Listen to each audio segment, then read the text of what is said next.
Jalan raya itu selalu tampak ramai di siang hari. Deru truk pasir, suara palu dari bengkel sebelah, dan debu yang menempel di setiap jengkal kulit. Namun, di antara hiruk-pikuk itu berdiri satu toko bangunan besar dengan papan nama yang sudah kusam, Toko Bangunan Surya Jaya. Huruf-hurufnya terkelupas. Tapi entah mengapa, setiap kali matahari terbenam, papan itu terlihat seperti berpendar samar, seolah baru saja dicat dengan cahaya yang tak wajar. Pak Surya, pemilik toko itu, dulunya hanyalah tukang bangunan biasa. Ia bekerja serabutan dari proyek ke proyek, kadang membantu tetangga membetulkan atap bocor, kadang menjadi buruh angkut semen. Hidupnya pas-pasan, rumahnya berdinding kayu rapuh di pinggiran desa. Namun, 5 tahun terakhir segalanya berubah. Ia tiba-tiba kaya, toko bangunannya tumbuh pesat, mengalahkan toko-toko besar di kota. Orang-orang mulai heran, bagaimana mungkin seorang tukang kecil bisa mendirikan toko seluas itu, dengan stok bahan bangunan yang tak pernah habis, bahkan saat pabrik lain kehabisan suplai. Tak ada yang tahu pasti, tapi gosip beredar cepat di antara warga pasar. Ada yang bilang Pak Surya pernah pergi ke Gunung Sendangwangi, tempat yang dikenal angker dan dijaga makhluk halus penunggu air. Ada pula yang mengaku melihatnya tengah malam membawa sesajen ke belakang toko, di antara tumpukan semen dan pipa besi. Tapi setiap kali ditanya, Pak Surya hanya tertawa kecil. Rezeki orang itu urusan Tuhan, katanya, dengan senyum yang entah kenapa selalu terasa dingin.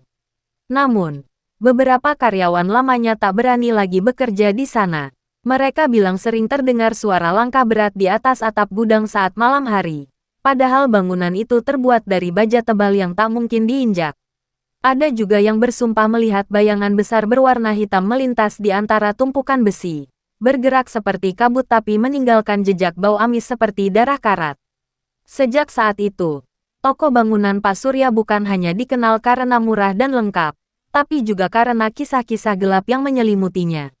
Orang-orang desa mulai berbisik, menyebutnya dengan nama lain, toko bangunan pesugihan. Dan malam-malam tertentu, terutama menjelang Jumat Kliwon, jika kau berdiri di seberang jalan dan menatap ke arah toko itu, kau bisa melihat sesuatu di balik jendela gudang.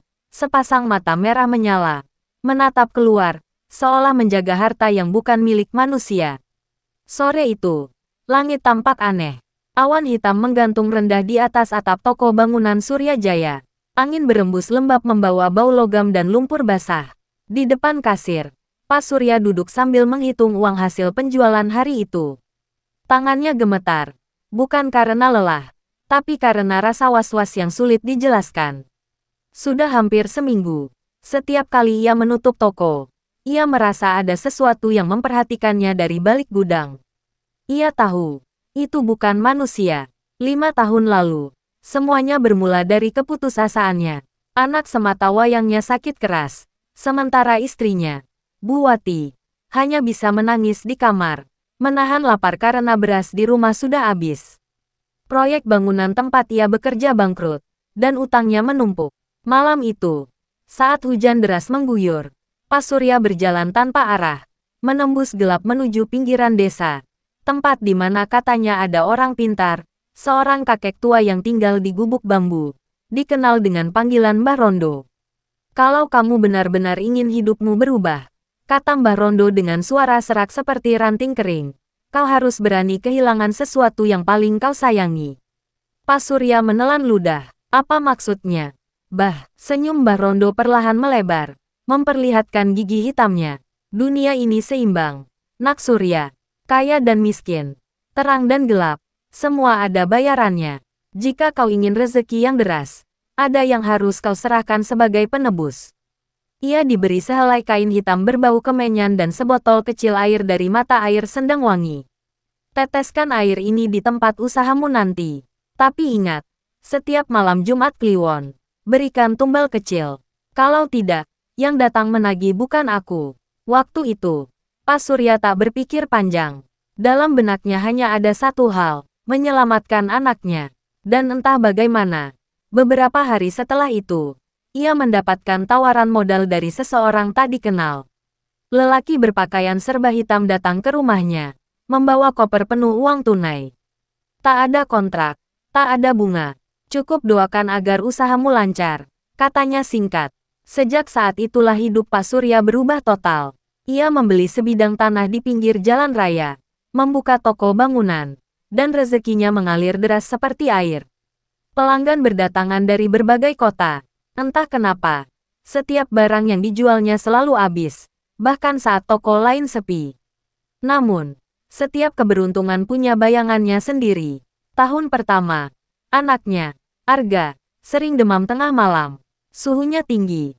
Matanya melotot menatap sudut ruangan, lalu berteriak ketakutan. Ayah, ada orang hitam di situ. Dia ngelihatin aku. Pak Surya berusaha menenangkan. Tapi malam itu ia sendiri melihat sosok hitam besar berdiri di pojok kamar. Tubuhnya tegap, tapi tak punya wajah. Hanya kabut tebal berwarna hitam pekat dengan dua bola mata merah menyala di tengahnya. Ia tahu itu tanda tumbal pertama sudah diambil, dan sejak hari itu, anaknya tak pernah sembuh lagi. Namun keanehan tak berhenti di situ. Para pekerja yang membangun gudang barunya mengeluh sering mendengar suara orang memanggil dari balik tumpukan besi, padahal tak ada siapa-siapa. Kadang terdengar suara tertawa pelan di malam hari, atau benda-benda jatuh sendiri padahal tak ada angin. Beberapa bulan kemudian, salah satu karyawannya hilang tanpa jejak. Yang tersisa hanya helm proyek miliknya di dekat sumur belakang. Sumur yang dulu jadi tempat Pak Surya meneteskan air dari Mbah Rondo. Setiap kali hilang satu orang, penjualan toko justru meningkat 2 kali lipat. Pelanggan datang silih berganti, uang terus mengalir, dan gudang selalu penuh stok. Tak ada yang tahu bagaimana bisa, tapi truk-truk pengiriman datang tanpa pernah Pak Surya pesan. Mereka seolah tahu sendiri apa yang dibutuhkan tokonya. Tapi di balik itu semua, ada malam-malam yang membuatnya tak bisa tidur. Kadang terdengar suara berat bernafas dari dalam gudang, seperti sesuatu yang berukuran besar sedang berjongkok di antara tumpukan semen. Bau anyir menguar kuat setiap kali jam menunjukkan pukul 12 malam. Suatu malam, istrinya menemukan suaminya berdiri di halaman belakang toko, menatap ke arah sumur sambil bergumam pelan. Sudah, jangan minta lagi. Aku sudah beri banyak. Namun tak ada jawaban. Hanya hembusan angin dingin yang membuat daun-daun plastik di sekitar toko bergetar. Disusul suara berat, dalam, seperti tawa dari perut bumi. Belum cukup. Keesokan harinya, salah satu pelanggan meninggal mendadak setelah berbelanja di toko itu. Wajahnya membiru. Matanya melotot seakan melihat sesuatu yang sangat menakutkan. Orang-orang desa mulai menghindari toko Surya Jaya. Tapi anehnya, meski sepi pembeli, toko itu tetap beroperasi. Lampu-lampunya tetap menyala setiap malam, dan di dalamnya terlihat bayangan seseorang sedang menyusun bata. Padahal menurut kabar, semua karyawan sudah berhenti bekerja. Beberapa minggu berlalu sejak kejadian itu. Pak Surya semakin jarang terlihat di pasar. Biasanya ia duduk di warung kopi depan toko sambil bercengkerama dengan pedagang lain. Tapi kini ia lebih sering mengurung diri di ruang belakang.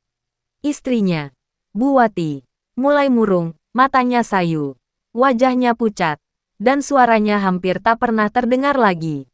Orang-orang bilang Bu Wati sekarang sering bicara sendiri, terutama saat tengah malam, di depan sumur yang dulu jadi tempat tumbal. Suatu malam, seorang warga bernama Saman, yang kebetulan bekerja sebagai tukang antar pasir, nekat datang untuk mengambil sisa pembayaran. Ia butuh uangnya karena anaknya mau masuk sekolah. Ketika sampai di toko Surya Jaya, waktu menunjukkan hampir jam 11 malam. Lampu toko masih menyala. Dari luar, terlihat bayangan seseorang sedang berjalan bolak-balik di dalam gudang. Saman mengetuk pintu pelan. Pak Surya, saya Saman. Mau ambil sisa uang kemarin. Tak ada jawaban. Namun pintu depan terbuka sendiri. Berdecit pelan. Udara dingin keluar dari dalam, membawa aroma besi karatan dan dupa. Saman melangkah perlahan. Semua rak tertata rapi. Tapi suasananya berbeda. Sepi. Terlalu sepi. Ia terus berjalan ke arah gudang di belakang. Dari sana terdengar suara ketukan seperti palu memukul paku. Tok, tok, tok. Berirama pelan. Pak Surya, panggilnya lagi. Suara ketukan berhenti. Lalu hening. Beberapa detik kemudian, muncul bayangan besar di dinding. Bayangan seseorang bertubuh tinggi. Bahunya lebar. Tapi kepalanya aneh, seperti tanduk panjang melengkung ke belakang. Saman terpaku, tubuhnya kaku. Ia menatap ke arah sumber bayangan itu, tapi tak ada siapa-siapa. Hanya tumpukan semen dan karung pasir. Namun tiba-tiba, dari celah antara karung, muncul sepasang mata merah menyala, persis seperti bara api yang hidup. Tatapannya menembus gelap. Saman berlari ketakutan keluar dari toko tanpa sempat menoleh lagi. Keesokan paginya, warga menemukan motornya masih terparkir di depan toko, tapi Saman tak pernah kembali. Sejak malam itu, warga benar-benar menghindari toko Surya Jaya. Tapi anehnya, setiap pagi, toko itu selalu terbuka, rak-raknya bersih, lantai disapu, dan uang di laci kasir tertata rapi, seolah ada yang tetap bekerja di sana. Tak ada yang tahu siapa.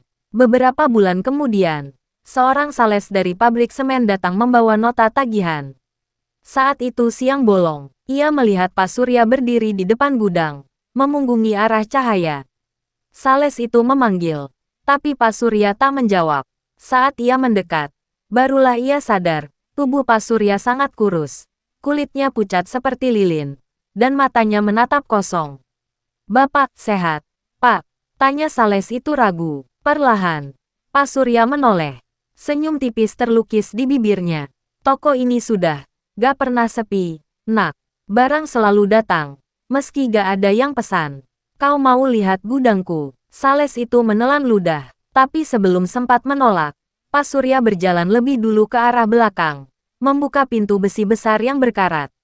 Dari dalam, keluar bau busuk menyengat, seperti bangkai yang disimpan terlalu lama. Lantai gudang dipenuhi noda merah kecoklatan, sebagian menempel di karung dan tumpukan pipa. Di tengah ruangan, berdiri sosok tinggi besar, hitam, kabur, seperti asap pekat, tapi tampak nyata. Sales itu tak tahu apakah itu manusia, atau sesuatu yang lain. Ia hanya ingat matanya, merah menyala seperti bara, dan suara berat yang keluar dari dadanya. "Masih kurang," sales itu menjerit, menjatuhkan berkas tagihan, dan berlari tanpa menoleh. Ia pingsan di depan toko sebelah. Ketika sadar, toko Surya Jaya sudah tertutup rapat. Tapi semua orang yang datang ke sana malam itu bilang hal yang sama. Dari sela pintu besi, tampak cahaya merah redup berkelap-kelip, seperti bara api di dalam kegelapan. Beberapa hari setelah kejadian dengan sales itu, warga desa semakin gelisah. Toko Surya Jaya tetap buka seperti biasa, tapi tak ada seorang pun yang pernah terlihat masuk atau keluar. Pintu depan terbuka setiap pagi, lampunya menyala hingga malam, dan suara dari dalam toko kadang terdengar seperti orang sedang bekerja, menyeret besi, menata bata, bahkan suara tawa lirih seperti orang berbicara pelan. Padahal semua tahu, tak ada yang berani mendekat ke sana lagi. Di rumahnya yang hanya berjarak beberapa meter dari toko, Bu Wati semakin memburuk. Ia sering terbangun tengah malam, menatap ke arah sumur di belakang toko dari jendela kamarnya. Bibirnya bergerak-gerak tanpa suara, seolah berbicara pada sesuatu yang tak terlihat. Kadang, dari bibirnya keluar gumaman aneh. "Sudah, cukup, jangan ambil lagi, sudah." Tetangganya, Makrumi, sempat mendengar itu suatu malam ketika ia lewat di depan rumah.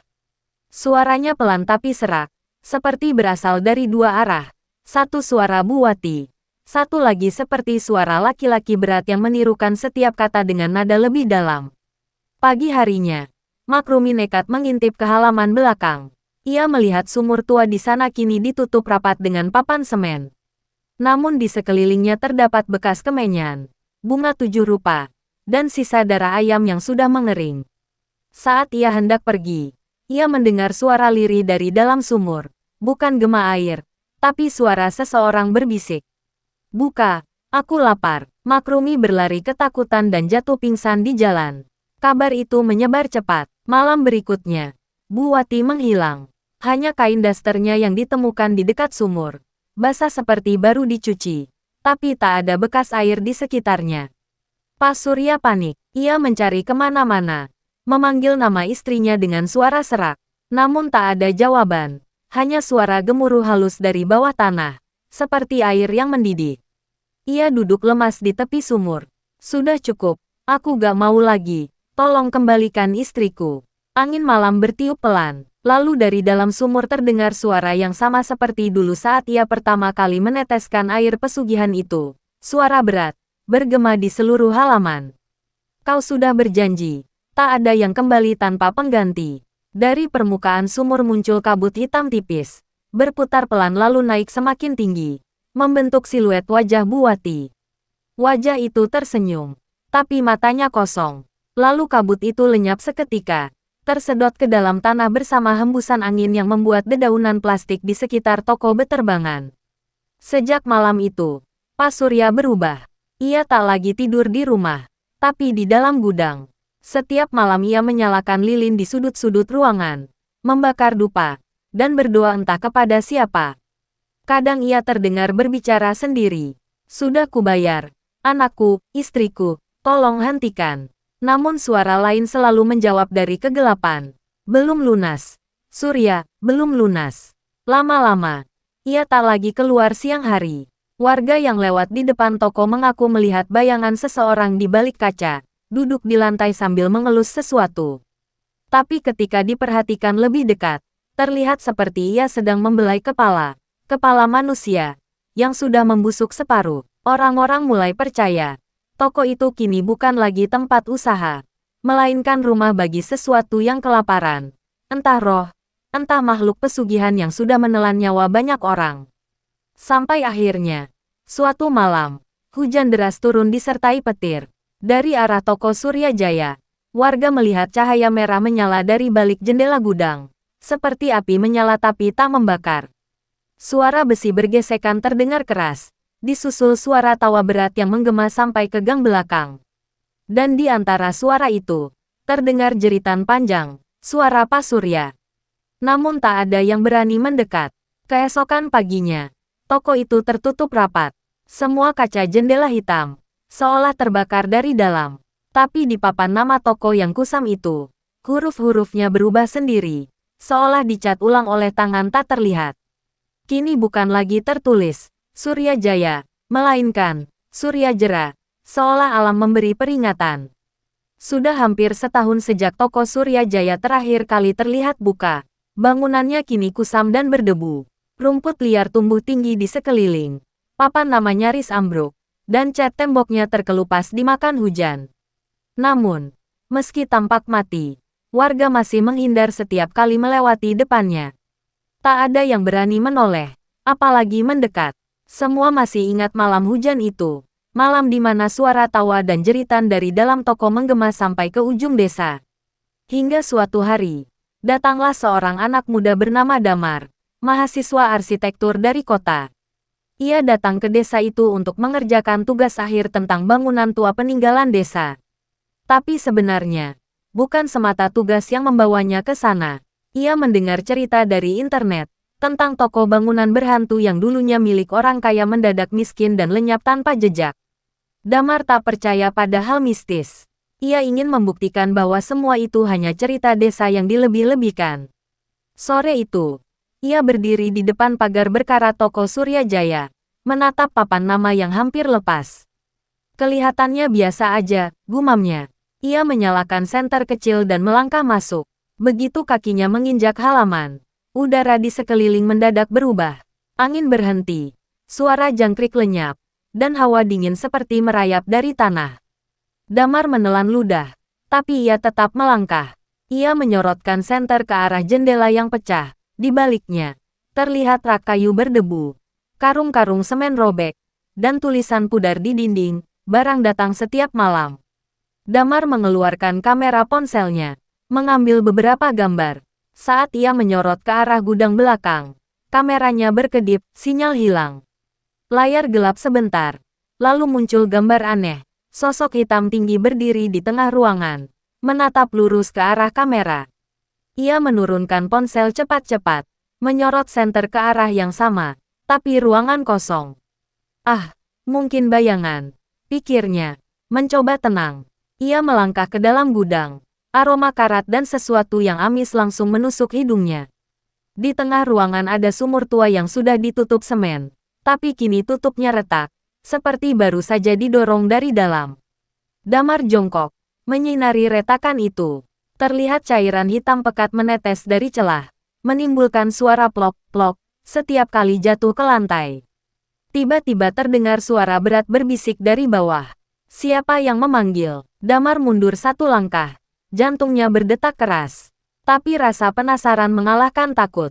Ia berjongkok lagi. Mendekat.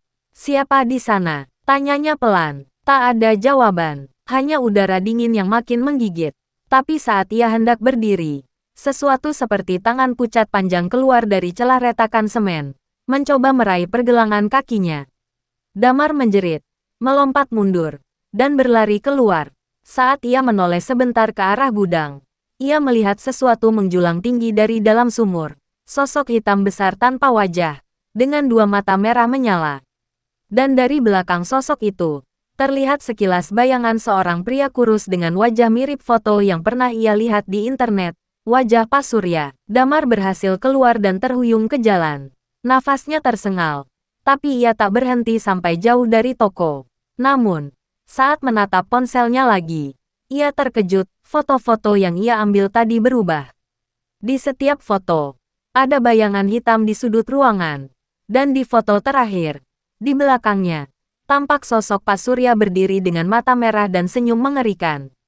Malam itu Damar tak bisa tidur. Di rumah kontrakannya yang sederhana, ia menatap foto-foto itu berulang kali, berusaha mencari penjelasan logis.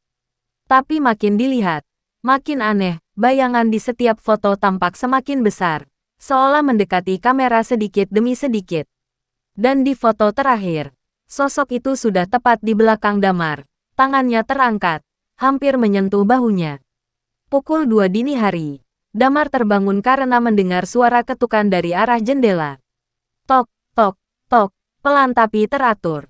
Ia menoleh perlahan. Di balik kaca jendela, dua titik merah bersinar samar. Sejak malam itu, Damar tak bisa hidup tenang. Setiap kali ia menutup mata, bayangan sosok hitam besar dengan mata merah itu muncul dalam mimpinya. Kadang sosok itu memanggil namanya dengan suara berat dan bergaung di kepalanya. Damar, kembali. Awalnya ia pikir itu halusinasi karena kelelahan. Tapi semua menjadi nyata ketika pagi hari ia memeriksa ponselnya. Semua foto yang semalam menampilkan bayangan aneh itu kini kosong, terhapus. Hanya satu foto tersisa. Foto sumur di dalam gudang. Tapi kini di layar muncul tulisan samar seperti tercoret dengan darah. Belum selesai. Damar gemetar. Tapi rasa penasarannya malah semakin besar. Ia merasa seolah toko itu memanggilnya kembali. Dengan keyakinan bodoh dan keinginan untuk membuktikan bahwa semua bisa dijelaskan secara logika, ia memutuskan untuk kembali ke sana. Kali ini membawa alat perekam suara, kamera DSLR, dan ponsel cadangan. Sore itu ia tiba di depan toko Surya Jaya. Langit mendung, angin berhenti berembus, dan udara di sekitar toko terasa lebih dingin dari tempat lain. Gerbang berkarat itu kembali terbuka sedikit, berdecit sendiri seperti mengundang. Damar menyalakan perekam dan berkata pelan, tanggal 12 Oktober. Pukul 6 sore. Penyelidikan dimulai. Begitu ia melangkah ke dalam, lantai toko terasa bergetar halus di bawah kakinya, seperti ada sesuatu di bawah tanah yang bergerak perlahan.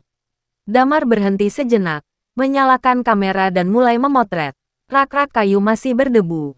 Beberapa karung semen kini pecah seluruhnya, memperlihatkan isi yang sudah mengeras seperti batu. Namun di antara debu itu, ada jejak kaki basah. Jelas, mengarah ke gudang. Tidak mungkin, gumam Damar. Jejak itu masih baru, seolah seseorang baru saja berjalan di sana.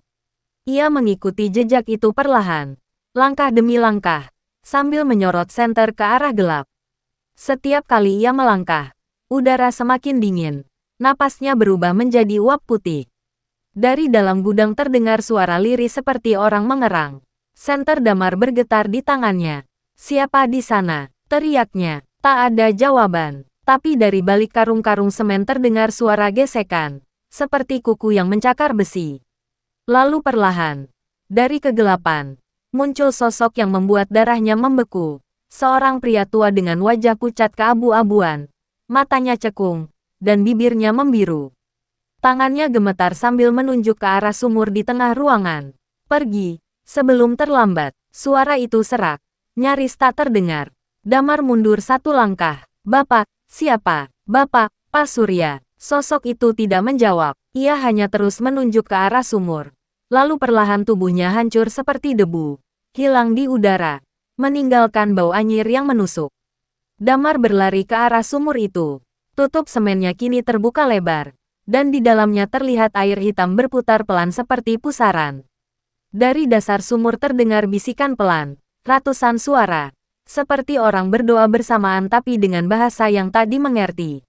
Damar menyalakan perekam suara dan menurunkannya sedikit ke dalam sumur. Tiba-tiba terdengar suara keras dari dalam. Seperti benda logam jatuh. Air di sumur bergolak. Dan dari dalamnya muncul gelembung-gelembung besar. Diikuti aroma anyir darah yang menyengat hidung. Suara dalam perekam berubah menjadi dengungan rendah. Lalu terdengar jelas kalimat lirih. Kau, penerusnya. Damar panik. Mencoba menarik perekamnya kembali. Tapi dari dalam sumur muncul tangan hitam berurat besar yang menggenggam alat itu. Menariknya dengan kekuatan luar biasa. Damar berteriak. Berusaha melepaskan. Namun alat itu tertarik ke dalam air bersama percikan hitam yang menyembur ke arah wajahnya. Cairan itu panas dan perih. Membuat kulitnya terasa terbakar. Ia tersandung dan jatuh ke lantai. Menatap Mary ke arah sumur. Dari pusaran air yang semakin besar, muncul kepala, bukan satu, tapi banyak, kepala manusia. Wajah-wajah pucat dengan mata kosong yang bergerak memutar seperti terperangkap di dalam air. Di antara mereka, ia melihat wajah perempuan yang dikenalnya dari foto-foto lama di internet, Buwati. Dan di tengah pusaran itu, muncul satu wajah lagi, wajah Pak Surya. Tapi kini berubah menyeramkan. Matanya merah menyala. Bibirnya robek sampai ke telinga. Suara berat menggema di seluruh gudang. Toko ini belum selesai. Darahmu. Bayaran terakhir. Lantai bergetar keras. Karung-karung semen jatuh satu persatu. Dan dari sela debunya muncul sosok tinggi besar berwarna hitam pekat. Makhluk itu berjalan keluar dari dalam sumur. Kepalanya nyaris menyentuh langit-langit gudang. Tubuhnya berasap. Matanya menyala merah. Dan di tangannya tergenggam palu besi berkarat. Palu proyek yang dulu milik Pak Surya. Damar terpaku. Ia mencoba berdiri. Tapi kakinya lemas. Makhluk itu melangkah mendekat. Setiap langkahnya meninggalkan bekas jejak terbakar di lantai. Jangan, aku cuma mau tahu kebenaran. Makhluk itu berhenti tepat di depannya. Menunduk perlahan. Lalu berkata dengan suara yang mengguncang udara. Kebenaran itu kutukan. Damar. Sekarang, giliranmu menjaga toko ini. Dan sebelum Damar sempat menjerit, makhluk itu menghempaskan tangannya ke tanah, menyebabkan lantai gudang terbelah dua. Cahaya merah menyala dari bawah seperti kobaran api neraka, dan Damar terhisap ke dalam pusaran hitam bersama suara-suara jeritan yang tak berujung. Malam itu, warga desa melihat cahaya merah kembali menyala dari dalam toko Surya Jaya, diiringi suara gemuruh dan dentuman logam seperti palu raksasa. Tapi kali ini, setelah beberapa menit, semuanya kembali sunyi. Keesokan paginya, pintu toko terbuka lagi. Di atas papan nama yang kusam, kini tergantung papan baru, tertulis dengan cat hitam. Toko bangunan Damar Jaya. Sudah 3 minggu sejak warga melihat cahaya merah terakhir dari toko Surya Jaya. Atau kini, seperti tertulis di papan barunya, toko bangunan Damar Jaya. Sejak saat itu, sesuatu yang aneh mulai terjadi di desa. Setiap pagi, toko itu selalu terbuka, bersih, dan tampak baru dicat. Rak-raknya tersusun rapi, karung semen kembali utuh, dan suara orang bekerja terdengar dari dalam. Tapi tak ada satupun warga yang melihat siapa yang membuka atau menutup toko itu. Mereka hanya tahu, jika ada yang mencoba mengintip dari jendela, bayangan seseorang tampak di balik rak, bergerak perlahan, memakai baju proyek warna abu-abu. Tubuhnya tinggi, tapi wajahnya tak pernah jelas terlihat. Beberapa orang mulai berkata, itu Damar. Yang lain berbisik lebih pelan. Bukan Damar, tapi yang memakai tubuhnya. Salah satu warga, Pak Riman, seorang sopir truk bahan bangunan, menjadi orang pertama yang berani mendekat. Ia tak percaya dengan cerita hantu. Suatu pagi, ia datang membawa pesanan pasir, meskipun tak ada yang memesan. Anehnya, di ponselnya ada pesan teks tak dikenal. Kirim 10 kubik pasir ke toko bangunan Damar Jaya. Bayaran tunai. Nomor pengirim tidak bisa dihubungi. Tapi karena tergiur bayaran, ia tetap datang. Sesampainya di depan toko, ia mendapati pintu depan terbuka lebar. Di dalam, cahaya redup, aroma dupa samar, dan terdengar suara seseorang dari arah gudang. Taruh saja di belakang, Pariman. Suara itu berat tapi tenang. Sangat mirip suara Damar. Pariman menatap sekeliling.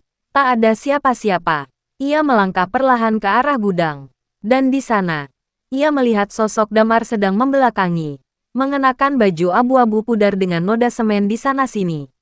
Rambutnya acak-acakan. Kulitnya pucat.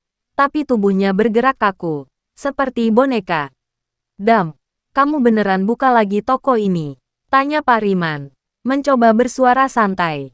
Sosok itu berhenti. Bahunya naik turun pelan. Lalu menoleh setengah. Hanya separuh wajahnya yang terlihat, tapi cukup untuk membuat Pariman mundur selangkah. Wajah itu pucat, matanya gelap seperti kosong, dan di sudut bibirnya tampak garis retak, seperti luka lama yang terbuka kembali. Namun yang membuat darahnya membeku adalah suara yang keluar dari mulut Damar. Bukan suara manusia, melainkan dua suara bersamaan. Satu suara Damar, satu lagi suara berat bergema seperti logam beradu. Sudah kubilang, toko ini tidak pernah tutup. Pariman terpaku, dan sebelum sempat bergerak, suara keras terdengar dari arah sumur di belakang gudang. Krek, seperti penutup besi diseret dari tempatnya. Lalu udara di dalam gudang berubah dingin. Disusul munculnya kabut hitam pekat yang menyelimuti seluruh ruangan. Dari dalam kabut itu muncul banyak tangan. Tangan manusia, pucat dan kurus. Meraih ke segala arah seperti mencari jalan keluar. Damar, teriak Pariman. Tapi sosok itu kini sudah tidak menatapnya. Damar menunduk, lalu mengangkat kepalanya perlahan. Dari matanya menetes cairan hitam seperti darah beku. Semuanya sudah jadi satu, katanya pelan. Aku, dan dia. Tiba-tiba lampu toko padam, menyisakan suara benda jatuh dan langkah kaki berat menghentak lantai. Pariman berlari keluar sekuat tenaga tanpa menoleh ke belakang. Ia tidak berhenti sampai rumah. Tapi malam itu ia demam tinggi dan menggigil hebat. Sebelum pingsan, ia sempat berbisik kepada istrinya. Dia bukan manusia lagi. Sejak kejadian itu, tak ada satupun sopir berani mengantar bahan bangunan ke sana. Tapi anehnya, stok toko Damar Jaya tak pernah berkurang. Setiap pagi, truk-truk besar misterius datang. Tanpa sopir terlihat, menurunkan barang, lalu menghilang begitu saja. Orang-orang desa mulai melihat hal-hal aneh lainnya. Anak-anak kecil yang bermain di sekitar situ bilang sering mendengar suara palu diketuk dari dalam toko, padahal tak ada orang. Kadang juga terdengar suara perempuan menangis lirih di malam hari. Yang lebih mengerikan, setiap kali malam Jumat Kliwon, dari jendela toko terlihat bayangan dua orang berdiri berdampingan. Satu tinggi besar, satu lagi kurus dan pucat. Beberapa warga yakin, itu Damar dan Pak Surya. Keduanya kini menjadi penjaga toko yang tak pernah tidur. Desa itu dulunya ramai. Tapi sejak toko Damar Jaya berdiri kembali, suasananya berubah. Banyak warga yang mengeluh sakit aneh, kepala berat, badan menggigil, dan setiap malam bermimpi tentang bangunan berdinding semen lembab dengan suara logam bergesek di dalamnya. Suatu malam, seorang ketua RT bernama Pak Harto memutuskan untuk bertindak. Ia tak percaya tahayul, tapi juga tak bisa menutup mata melihat warganya ketakutan. Bersama 3 orang pemuda, Anto, Reno, dan Bagas, mereka sepakat akan memeriksa toko itu malam-malam. Kalau memang sudah kosong, biar jelas, kata Pak Harto dengan nada tegas. Kalau enggak, kita lapor polisi. Malam itu, sekitar pukul 11:30, mereka berempat datang membawa senter dan linggis. Jalanan menuju toko sepi. Hanya ada suara jangkrik dan angin yang membuat atap seng berderak pelan. Dari jauh, toko itu tampak gelap. Tapi janggalnya, lampu di dalam gudang berkelap-kelip seperti lampu yang korslet. Saat mereka mendekat, tiba-tiba terdengar suara samar dari dalam. Tok, tok, tok. Seperti ada yang sedang memaku sesuatu. Anto menelan ludah. Masih ada orang kerja tengah malam. Pak, Pak Harto menggeleng. Diam dulu. Mereka mendekat ke pintu depan. Terkunci rapat. Reno mencoba mencongkel kuncinya dengan obeng.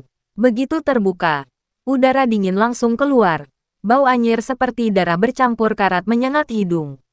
Lampu toko menyala sendiri.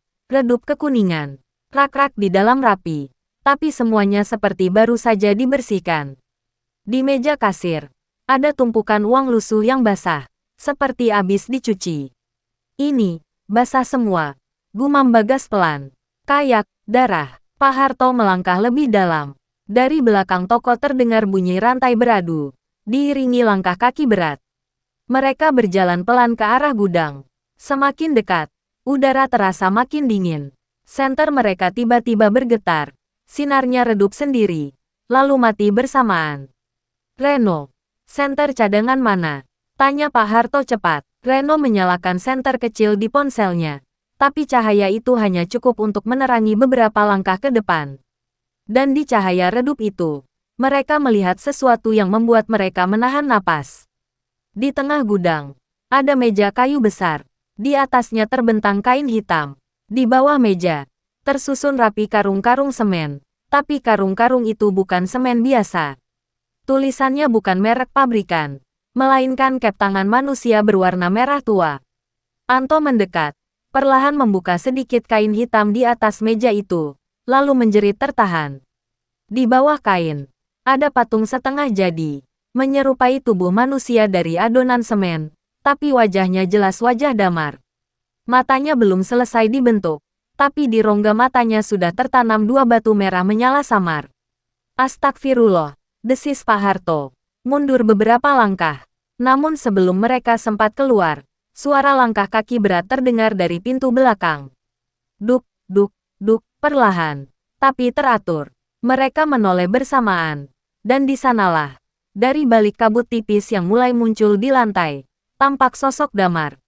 Tubuhnya kaku, kulitnya abu-abu seperti semen kering, dan matanya benar-benar merah, sama seperti batu di patung tadi. Ngapain, kalian buka tempatku, katanya pelan. Tapi suaranya bergema dari segala arah, seperti dinding yang berbicara. Reno spontan menjatuhkan ponselnya, senter padam. Kegelapan langsung menyelimuti ruangan. Dari dalam gelap itu, terdengar suara rantai diseret, lalu suara tawa serak. Aku udah janji, toko ini gak boleh kosong. Yang masuk, harus ganti. Anto berteriak, berlari ke arah pintu. Tapi langkahnya berhenti begitu saja, seperti kakinya menempel di lantai. Ia menatap ke bawah, dan melihat bahwa lantai semen itu berubah seperti lumpur, menelan kakinya perlahan sampai lutut. Reno mencoba menariknya, tapi tangan Anto ditarik oleh sesuatu dari bawah. Dari sela lantai, muncul banyak tangan, putih, kurus, dan kaku. Seperti tangan-tangan orang mati yang tersimpan di bawah sana. Lari, teriak Pak Harto. Ia menendang pintu samping hingga terbuka. Mereka bertiga berhamburan keluar. Hanya menyisakan suara jeritan Anto dari dalam gudang.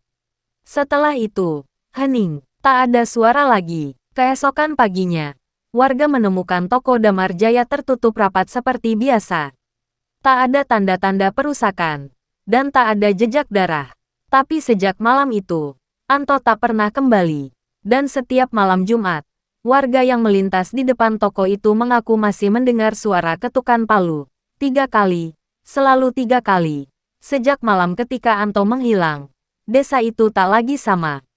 Angin yang berhembus di sekitar toko Damar Jaya selalu membawa aroma aneh, campuran antara semen basah, dupa, dan darah yang mengering. Pohon-pohon di sekitar jalan itu mulai meranggas, meski musim hujan baru saja lewat.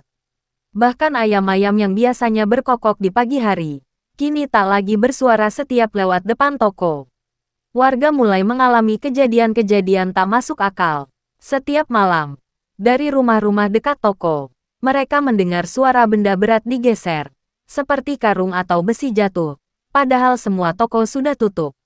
Kadang, ada juga yang mendengar suara seseorang memanggil pelan dari luar jendela. Pak, tolong bukain pintunya. Suaranya lembut, tapi dingin. Dan ketika jendela dibuka, tak ada siapapun di luar. Reno dan Bagas, 2 orang yang selamat malam itu, kini hidup dalam ketakutan.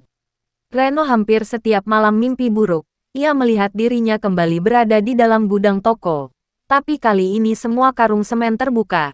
Dan dari dalamnya keluar wajah-wajah manusia yang menatapnya diam-diam. Setiap kali ia terbangun, selalu ada debu semen di bawah tempat tidurnya. Bagas lebih parah lagi. Ia berhenti bicara sejak malam kejadian. Hanya duduk di teras rumah, menatap kosong ke arah toko Damar Jaya dari kejauhan. Suatu sore, ibunya mendengar Bagas bergumam. Dia belum selesai. Toko itu butuh lebih banyak orang. Ketua RT, Pak Harto, berusaha menenangkan warga. Tapi lama-lama ia sendiri mulai goyah. Setiap kali lewat depan toko, ia merasa seperti ada yang memanggil namanya pelan dari dalam. Dan yang paling menakutkan, setiap malam Jumat, lampu-lampu rumah di sekitar toko padam bersamaan. Hanya satu lampu yang tetap menyala terang, lampu di depan toko Damar Jaya. Malam-malam seperti itu, beberapa warga yang tak sengaja lewat bersaksi melihat siluet Damar berdiri di depan pintu toko, memegang palu dan karung semen di bahunya. Kadang ia tampak sedang memaku papan, kadang sedang berdiri diam menatap jalan. Tapi yang paling membuat bulu kuduk berdiri adalah saat seseorang mencoba memanggilnya. Sosok itu selalu berhenti, lalu menoleh perlahan, dan matanya menyala merah dalam kegelapan. Desas-desus mulai menyebar. Orang-orang bilang toko itu kini bukan lagi toko bangunan biasa, tapi gerbang. Gerbang bagi mereka yang mencari kekayaan instan. Konon, setiap malam, ada yang datang ke sana diam-diam, orang-orang dari luar desa.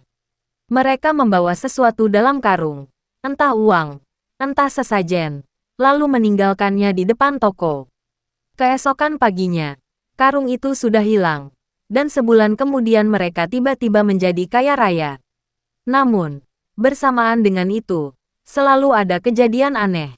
Anak mereka sakit tanpa sebab, suara ketukan di rumah mereka tak pernah berhenti, dan kadang terlihat bayangan seseorang sedang mencangkul di belakang rumah, meski tanah di sana kering. Desa itu perlahan menjadi sepi. Banyak yang pindah. Yang tersisa hanyalah suara-suara samar dari arah toko, langkah kaki, suara semen diaduk, dan tawa berat yang menggema setiap malam Jumat. Suatu sore, Reno memberanikan diri datang ke rumah Pak Harto. Wajahnya pucat, matanya cekung. "Pak, saya rasa ini belum selesai," katanya gemetar. "Apa maksudmu?" "No, waktu saya lari malam itu, saya lihat sesuatu di bawah lantai gudang. Bukan cuma tangan, Pak. Ada sesuatu yang dikurung di situ.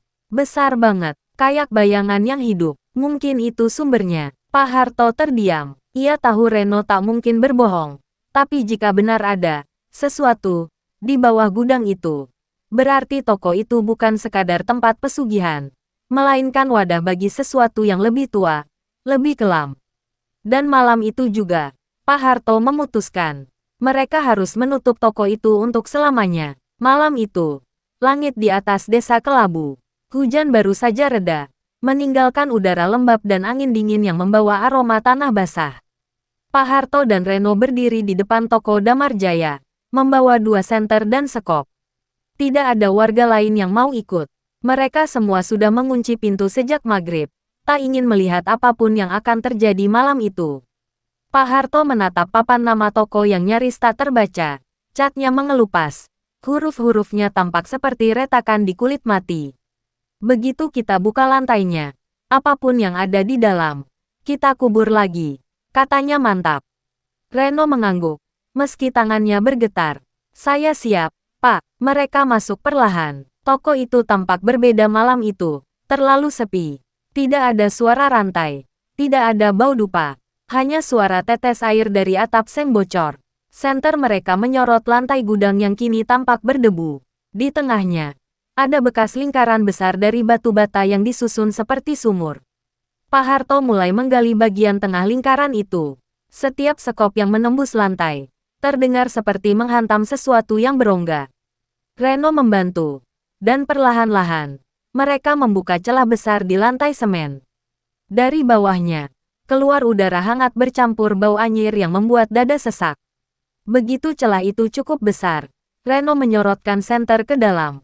Sekejap, ia terdiam, napasnya tercekat. Pak, lihat, di bawah sana. Bukan tanah, tapi ruang besar seperti lorong bawah tanah. Dindingnya dari semen kasar penuh goresan tangan. Di sekelilingnya ada karung-karung semen kosong. Tapi di setiap karung terukir wajah manusia. Wajah yang tampak seperti menjerit. Di tengah ruang itu, berdiri sosok tinggi hitam. Membelakangi arah cahaya. Tubuhnya besar. Bahunya selebar pintu. Dan dari kepalanya menjulur 2 tanduk melengkung seperti batu membara. Pak Harto mundur setapak. Sosok itu bergerak perlahan. Kenapa kalian buka tempatku? Suara itu bergema berat. Seolah keluar dari dinding itu sendiri. Reno hampir menjatuhkan senternya. Itu bukan Damar. Pak, itu. Belum sempat ia melanjutkan. Lantai di bawah mereka bergetar. Suara retakan terdengar keras. Lalu tangan-tangan pucat muncul dari sela semen. Meraih kaki Reno. Ia berteriak histeris. Mencoba melepaskan diri, tapi genggamannya terlalu kuat. Reno, teriak Pak Harto. Mencoba menariknya, tapi tangan-tangan itu semakin banyak. Dari dalam celah, mata-mata merah menyala satu persatu, dan suara tawa bergema memenuhi gudang. Yang berani buka, harus ganti. Reno ditarik masuk, tubuhnya lenyap ke dalam kegelapan. Pak Harto menjerit, lalu berlari keluar toko tanpa menoleh lagi. Ia tak berhenti sampai ke rumah kepala desa. Setelah malam itu, tak ada yang pernah melihat Reno lagi. Keesokan paginya, toko Damar Jaya tertutup rapat. Tidak ada bekas tanah tergali. Tidak ada lubang. Tidak ada darah. Seolah-olah semua yang terjadi malam itu hanyalah mimpi buruk. Tapi di depan toko, warga menemukan sesuatu yang membuat bulu kuduk mereka berdiri. Sebuah sekop berkarat dan senter patah. Dengan semen basah yang belum mengering menempel di gagangnya, Pak Harto jatuh sakit tak lama setelahnya. Setiap malam, ia berteriak dalam tidurnya, menyebut nama Damar dan Pak Surya bergantian. Tutup tokonya, begitu terus setiap malam. Hingga akhirnya, ia meninggal seminggu kemudian, dengan wajah ketakutan. Matanya menatap ke arah jendela, seolah masih melihat sesuatu di luar sana. Setelah kematiannya, pemerintah desa memutuskan untuk menutup dan menyegel toko itu. Papan besar bertuliskan, dilarang masuk, bangunan berbahaya, dipasang di depan. Tapi anehnya, setiap kali papan itu dipasang, besoknya selalu jatuh sendiri, seperti ada yang menyingkirkannya dari dalam. Dan setiap malam Jumat, saat kabut turun dari gunung, orang-orang yang masih tinggal di desa itu bersumpah mereka masih melihat cahaya redup dari dalam toko. Warna merah samar seperti bara api yang menyala pelan. Kadang terdengar suara palu diketuk 3 kali, diikuti bisikan berat dari dalam. Bangunan ini belum selesai. Tak ada yang tahu apa sebenarnya yang dikurung di bawah toko itu. Entah roh pesugihan, entah sesuatu yang jauh lebih tua dari manusia. Yang pasti, setiap kali hujan turun dan bau semen memenuhi udara, warga desa tahu. Toko Damar Jaya sudah hidup lagi.